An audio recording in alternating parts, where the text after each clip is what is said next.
We work with hard-working professionals looking to opt out of investments for the clueless. I mean, mainstream investing.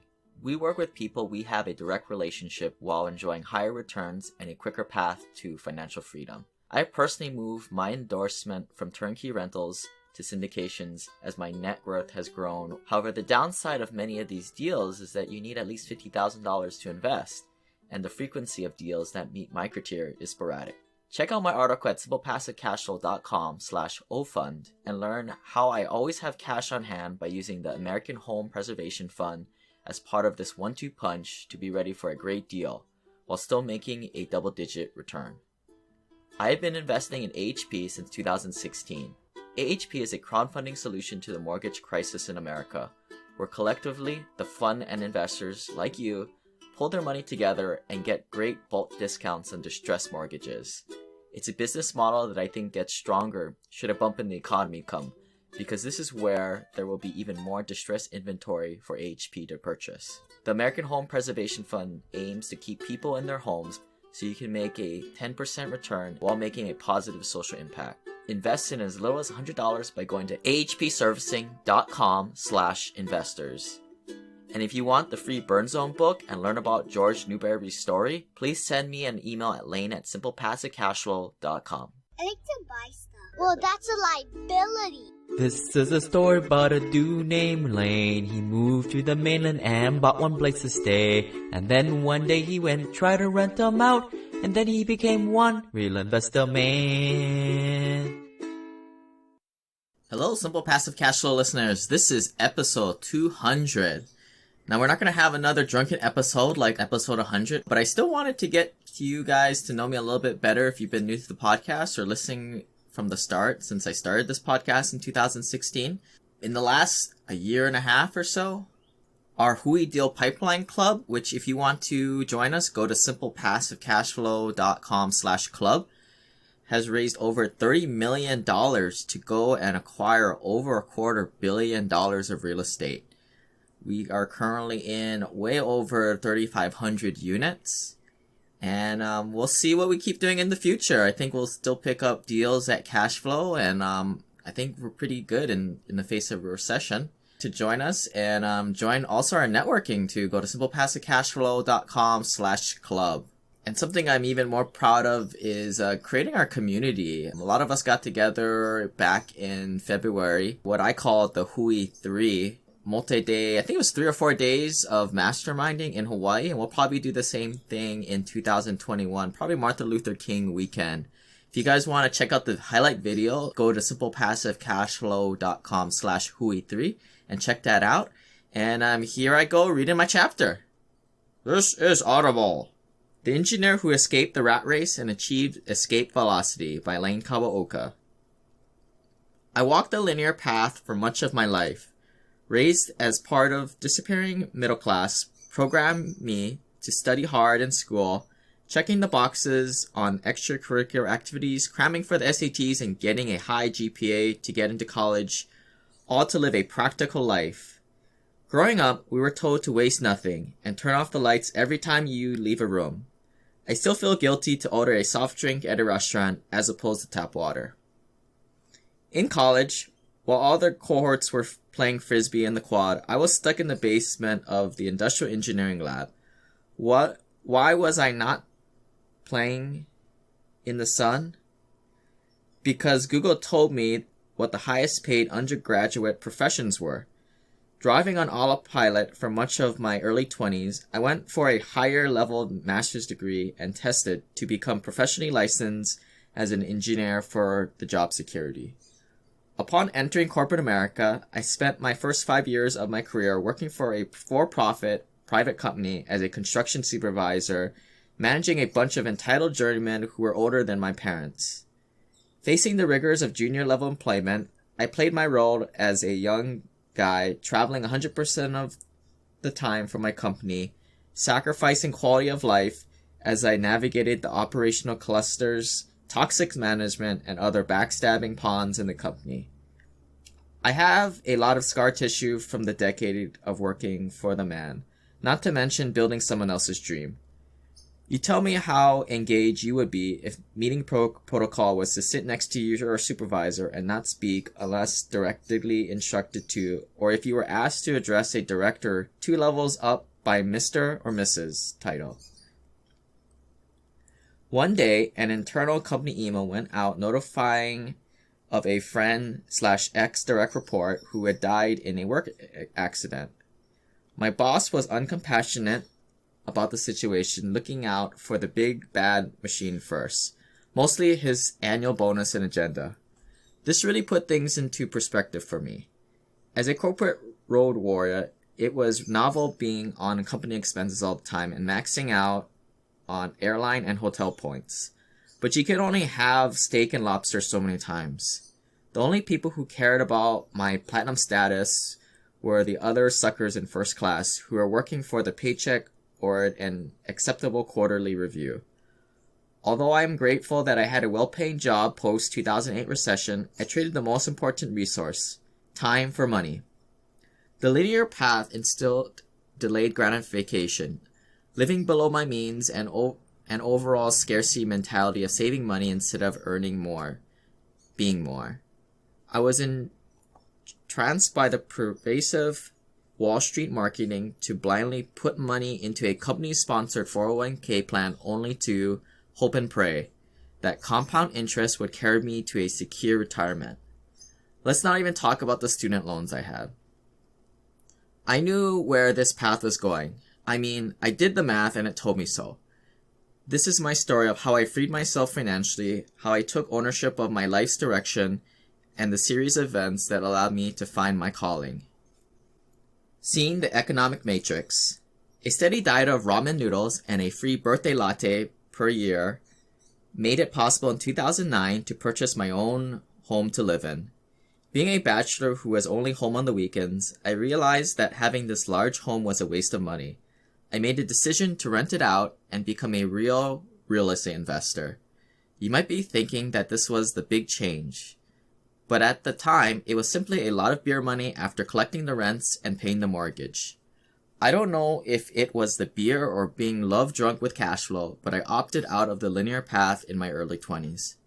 From that point, I devoured podcasts, books, and other online forums on every keyword iteration of passive real estate investing.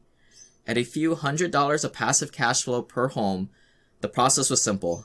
Buy a rental property where the income exceeded the expenses in the mortgage, then rinse, wash, repeat. Like a space shuttle that accelerates through gravity and escapes the atmosphere in 0G, this was my way to financial freedom.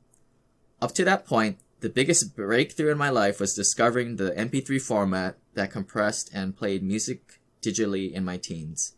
Using this intellectual technology, I progressed intentionally to 11 rentals in 2016. At that time, a few of my friends wondered why my ramen noodle diet was being replaced by Starbucks coffee and yummy double bacon and egg breakfast sandwiches. They wanted a piece of the action too.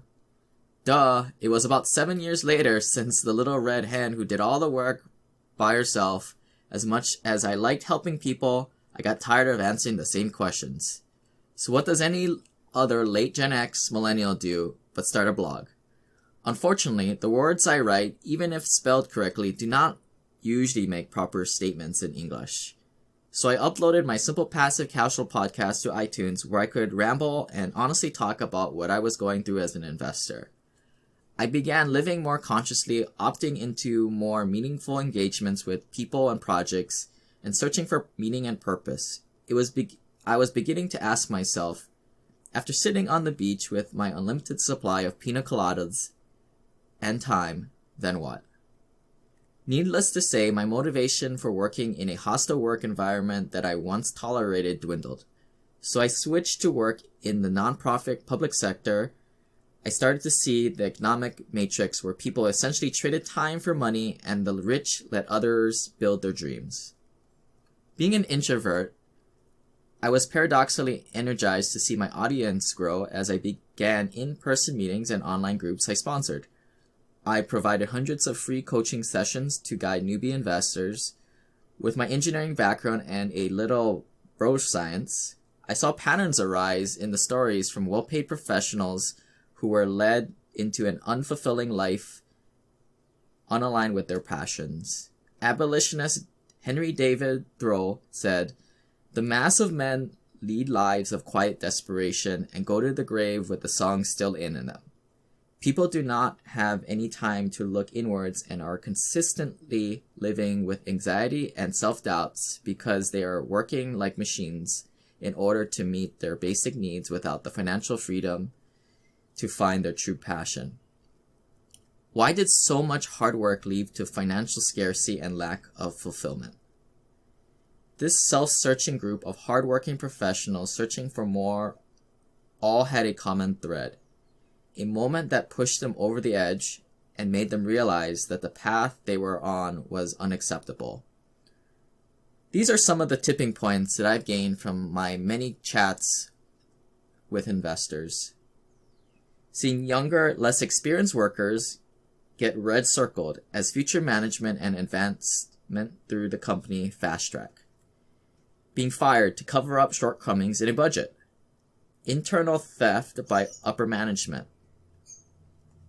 An affair by a superior led to bankruptcy of a startup company, affecting many innocent employees. Chronic drain of working with deadbeats. Getting lost in office politics of getting your objectives completed when they do not align with your boss's objectives. A retirement party for a coworker is catered with crappy Chinese noodles due to the cost control. When you don't get the job because you don't have enough gray hair. When you don't get the job because you have too much gray hair. Being criticized for not being business savvy from those who live paycheck to paycheck themselves when you have a personal portfolio of a few hundred rental units. That was me. Sitting through endless meetings that should have been sufficed with an email. Circle jerk meetings where the boss's dumb ideas are exalted by their minions.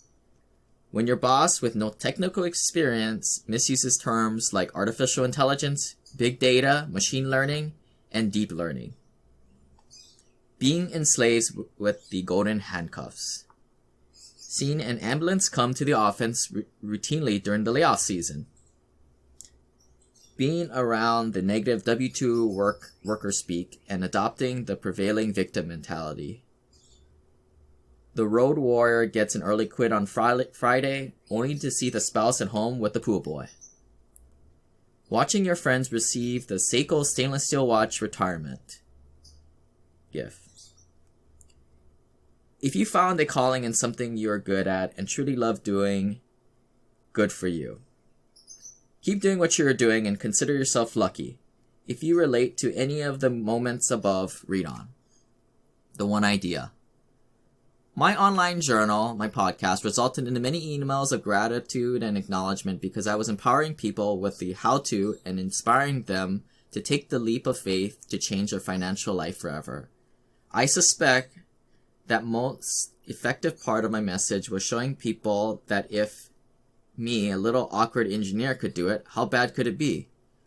I started up-leveling my peer group, and through osmosis, this brought me to a Tony Robbins event where I literally walked on burning coals. There were a multitude of top-down and bottom techniques Tony Robbins spoke about during the intensive 4-day event. One of the lessons was things happen for a reason. And boy, was I glad I did not leave to use the restroom when he outlined the 6 human needs. Number 1, growth. 2, contribution. 3, significance. 4, uncertainty. 5, certainty. And 6, love and connection. Here was the game-changing moment. Tony Robbins said, the most important thing is contribution because the secret to living is giving. If you catch on to that, you realize that there's nothing you can get that comes close to what you can give. Life is calling all of us to be more than just about ourselves. And that is when we get that spiritual hit. Apparently, Mr. Robbins did not endorse the mission of sitting on the beach with an unlimited supply of pina coladas and taking food porn pictures while gallivanting the world as a tourist, like many of these other financial independent guys out there. Nor did he support playing it safe with a bunch of passive investments. Later that Easter, I was baptized, and the message was to go forth and help others. Then another of my mentors, real estate legend Robert Helms, said, "When you are successful, you have an obligation to send the elevator back down." I made it to my penthouse, and now this elevator I'm going to send back down to help other folks. We all have a finite time on earth and empty canvas to create a legacy. This was my shot. Opting out of the linear path was not about getting financially free and sailing off into the sunset, but it was about standing up for change and creating the greatest impact. The fan mail all followed a common thread of pain. Many hard-working professionals who are busting their butt on the linear path are being misled down a comfortable life of unfulfillment. Many of them are enslaved by the golden handcuffs, running in the hamster wheel of the day job, working for somebody else. Some, like doctors, lawyers, dentists, accountants, and engineers, make more money to get the big house and nice car. But in the end, they are just a bigger hamster. The dogma of Wall Street, buy and pray method, is a cover-up to insidiously steal investment returns from people who are doing all the work. Life is a three-phase screw job. Phase 1, you enter the workforce with the worst jobs and the lowest pay. Time is abundant. Phase 2, when marriage and kids enter the picture, and ailing grandparents too, this is the time when one should be excelling at their time-consuming career. Money is abundant. Phase 3, your teenage kids hate your guts and your health starts to fail. Time is abundant. The next chapter. My mission is to teach and empower good people to realize the powerful wealth building effects of real estate so they can spend their time on more important ventures and passions instead of working long hours and worrying about their financial troubles. In real estate, we use leverage, and by teaching others, I am leveraging other people to achieve their financial goals in hopes that they will, too, send the elevator back down for the next person. SimplePassiveCashflow.com seeks to educate those looking for diversification and better returns outside the traditional investments such as mutual funds and stocks. This is part of a large effort to redirect billions of dollars going to the corrupt Wall Street roller coaster and help the shrinking middle class find safer and more profitable investments in projects that benefit Main Street, such as affordable workforce housing rather than luxury housing for the rich. The true meaning of wealth is having the freedom to do what you want, when you want, and with whom you want. Building cash flow via real estate is the simple part. The difficult part occurs after you are financially free to find your calling and fulfillment. But that's a great problem to have. And if you guys haven't yet, please book a call with me. I'd like to get to know all my investors personally. And if you've been listening to this podcast for a while, we've never connected, shoot me an email at lane@simplepassivecashflow, and I'd like to hear from you. Aloha.